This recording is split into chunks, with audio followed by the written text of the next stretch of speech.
Hello, class, and welcome to Chapter 14, Governance and Administration. Here we have the learning objectives. Please review them now and again after reading the chapter.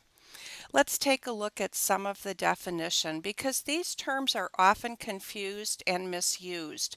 Governance includes both the governing body and the administration.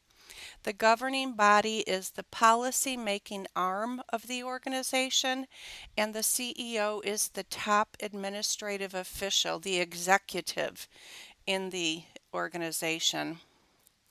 Okay, so administration carries out the policies of the governing body.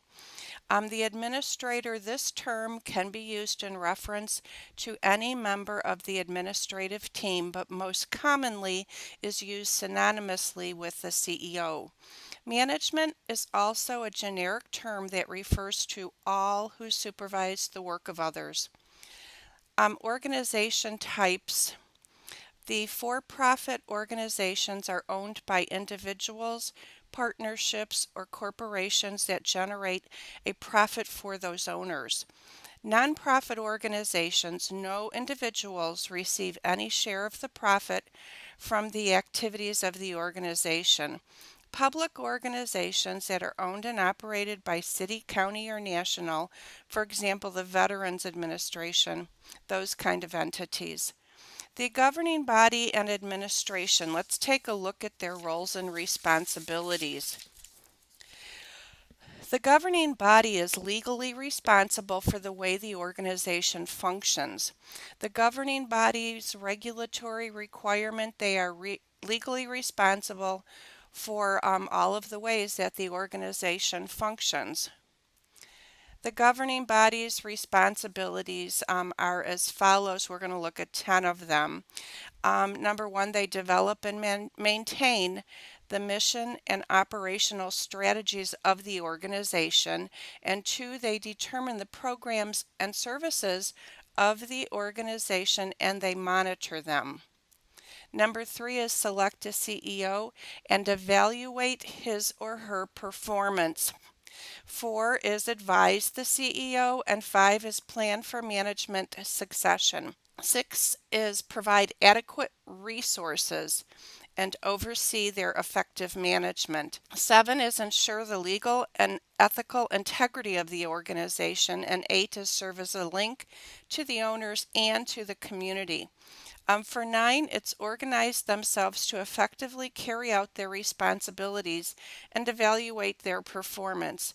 Number 10 is ensure board succession. Administration.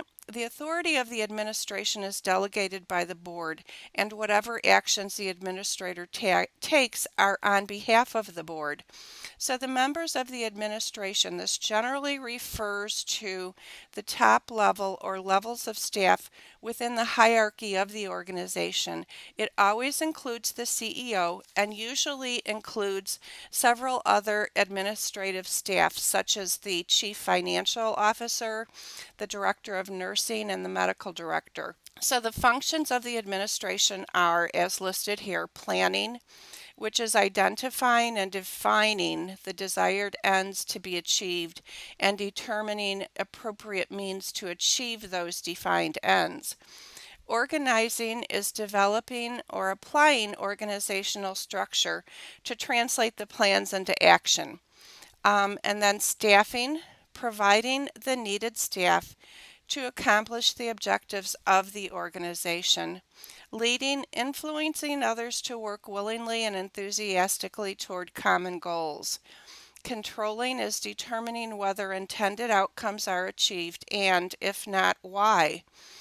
Other responsibilities of the administration is keeping the governing board informed, educating the governing body, overseeing the use of resources, ensuring the integrity of the organization, maintaining good community relations, and creating a high level of administrative capability. Potential problem areas include, there are several potential areas of difficulty in the board administrative relationship. Let's take a look at 3 of them. Board interference in the administration. Conflict occurs when the board or any individual board member becomes too involved in the day-to-day operations. Overstepping administrative authority. Conflict occurs when the board, again, or an individual member becomes too involved once again in the day-to-day operations. The conflict of interest, these are actions by the governing body or the administration that serve their own welfare instead of the good of the organization. So what is different about long-term care? Well, the licensing of administrators. Long-term care is unique in that many of its administrators must be licensed. Management structure.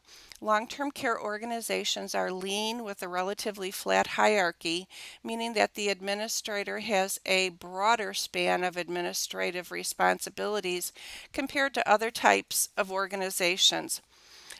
Corporate relationships are when facilities are part of an overall corporation and the roles are more complex, involving both the facility board and administrator and the corporate offices. Legal liability. Long-term care administrators are subject to 2 types of liability. The first would be professional liability. This is liability for injuries to a resident or patient caused by a breach of duty on the part of a healthcare professional. And then general liability is the liability for claims citing the failure of the facility as a whole to provide safe, appropriate care. So here we are at the summary. So take a look at the summary, read the chapter, and then review your learning objectives again. And I thank you.